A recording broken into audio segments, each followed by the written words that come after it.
Hello friends. आज मैं नाथूराम गोडसे जी का फाइनल एड्रेस जो उन्होंने कोर्ट में अ, अपना डेथ सेंटेंस से पहले जो उन्होंने फाइनल एड्रेस किया था कोर्ट में, उसके बारे में कुछ डिस्कशन करेंगे कि भाई ऐसी क्या वजह रही कि उन्होंने गांधी जी पे गोलियां चलाई और उनका व्यू पॉइंट क्या था गांधी जी के बारे में, जो उन्होंने अपने फाइनल एड्रेस में काफ़ी अच्छे से अपना व्यू रखा है। सबसे पहले जब उन्होंने गोलियां मारी तो एफआईआर जो है वो नंदलाल मेहता जी ने दिल्ली में उनके खिलाफ एफआईआर की, जिसके बाद 9 महीने तक उनका ट्रायल हुआ, उनके उनके ऊपर कार्रवाई हुई और फाइनली उनको डेथ सेंटेंस दी गई करीब फरवरी में। ठीक है, फरवरी 1949 में।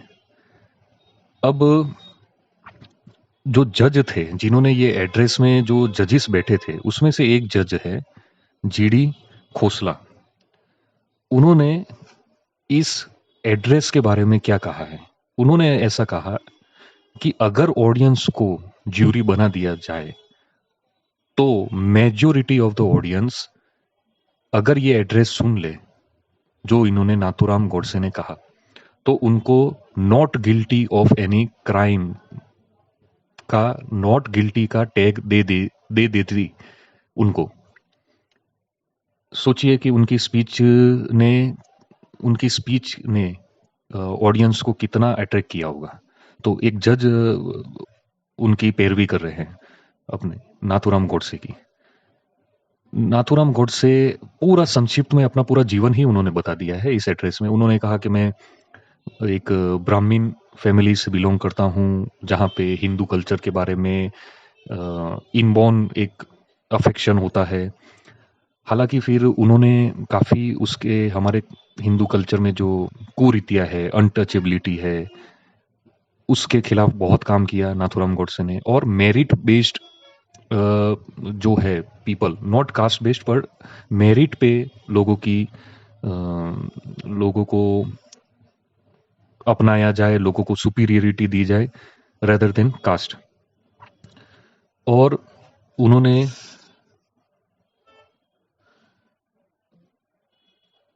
काफ़ी किताबें पढ़ी है। उन्होंने जैसे कि चाणक्य पढ़ी, उन्होंने रावण के बारे में पढ़ा, उन्होंने Dadabhai Naoroji, Vivekananda, Gokhale, Tilak, history of England, France, America, ऐसी फिर काफ़ी सोशलिज्म के बारे में पढ़ा, मार्क्सिज्म के बारे में पढ़ा। काफ़ी उन्होंने नॉलेज लिया अपने यूथ में। और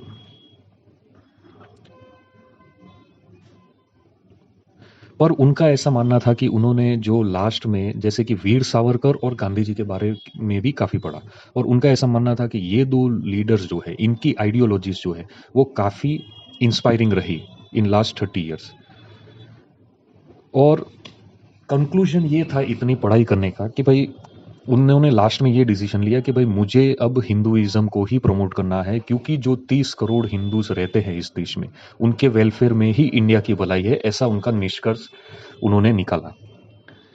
और जब बाल गंगाधर तिलक जी की डेथ हो गई तो गांधी जी का कांग्रेस में सम्मान और इन्फ्लुएंस काफ़ी बढ़ गया, क्योंकि उनको काउंटर करने के लिए अब कोई ऐसा टॉल लीडर बचा नहीं गांधी जी को।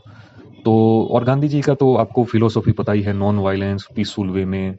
और ऐसे ही मतलब उनके जो वेज थे वो वेज को लेके वो आगे चलते थे। हालांकि नाथूराम जी ऐसा बोलते हैं कि भाई ये सारी ख्याली पुलाव किस तरीके हैं जो जो आप सोचने में तो अच्छा लगता है लेकिन रियलिटी से बहुत दूर होते हैं ऐसे प्रिंसिपल्स। उनका ऐसा मानना था कि भाई जो आपके साथ बुराई करे उसके साथ बुराई करो, गोडसे जी का।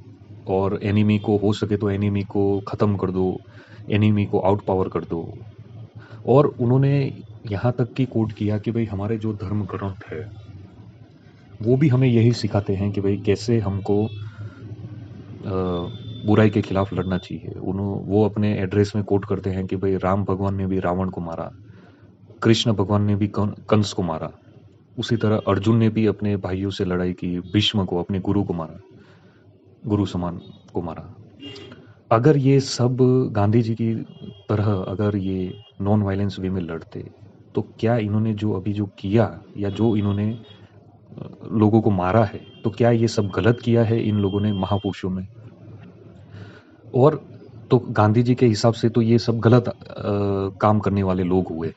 उसी तरह अगर शिवाजी, छत्रपति शिवाजी महाराज, अगर वो मुगलों से लड़े, अफजल खान से अगर निहत्थे लड़ते, तो क्या वो बच पाते और क्या वो अपना हिंद स्वराज बना पाते? ऐसा प्रश्न करते हैं गोडसे जी। और क्या शिवाजी, राणा प्रताप, गुरु गोविंद सिंह, क्या ये सब अपनी मातृभूमि के लिए मिसगाइडेड लोग थे, जिनको जिनको कोई पता नहीं था पेट्रोटिज्म के बारे में? ऐसे ऐसा व्यू गोडसे जी रखते हैं और कहते हैं कि क्या इन्होंने भी गलत किया है गांधी जी के लॉजिक के हिसाब से? और जो प्री मुस्लिम पॉलिसी थी गांधी जी की, और इसी कारण से उन्होंने ये डिसीजन लिया, जो प्री मुस्लिम पॉलिसी गांधी जी ने लास्ट में कुछ अपनाई थी यूनिटी के लिए, उसी कारण से गोडसे जी ने फाइनली ये डिसीजन लिया कि अब मैं गांधी जी के खिलाफ एक्शन लूंगा। हालांकि वो कुछ तारीफें भी करते हैं उनकी इस एड्रेस में, बोलते हैं कि अफ्रीका में उन्होंने हम भारतीयों के लिए बहुत अच्छा काम किया, पर जब वो इंडिया में आए तो वो एक अपने आप को सर्वव्यापी मानने लगे, अपने आप को सबसे ऊपर मानने लगे और ऐसा सोचने लगे कि मेरे ही काम या मेरा ही तरीका सबसे बेहतर है और किसी का कोई तरीका अच्छा नहीं है। और जो कांग्रेस के लीडर्स उनके खिलाफ या उनके अगेंस्ट होते, या तो उनको पार्टी से हटा दिया जाता या उनको उनको गांधी जी के पैरों में झुकना पड़ता था, या गांधी जी खुद कांग्रेस से फिर दूर हो जाते थे। तो इसी तरह काफ़ी संघर्ष किया कांग्रेस के लीडरों ने, जो कि गोडसे जी बोलते हैं कि ये गलत था।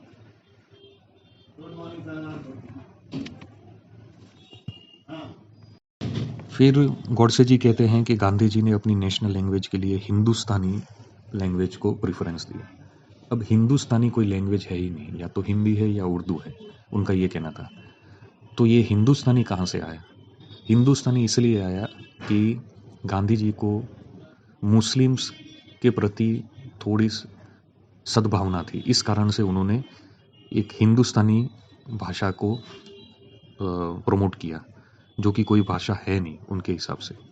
फिर जब मुस्लिम लीग अपनी डिमांड्स रखने रखी सेपरेट देश की, तब भी गांधी जी कुछ ज़्यादा नहीं कर पाए, और मुस्लिम लीग ने जो अपने अपने जो आदमी थे उससे काफ़ी हिंदुओं को मरवाया, जिसका कारण ये हुआ कि फाइनली कांग्रेस ने डील कर ली मुस्लिम लीग से कि भाई हम आपको सेपरेट देश देने के लिए तैयार है।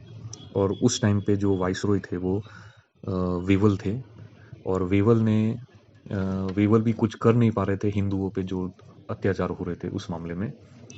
और फाइनली पार्टीशन हुआ।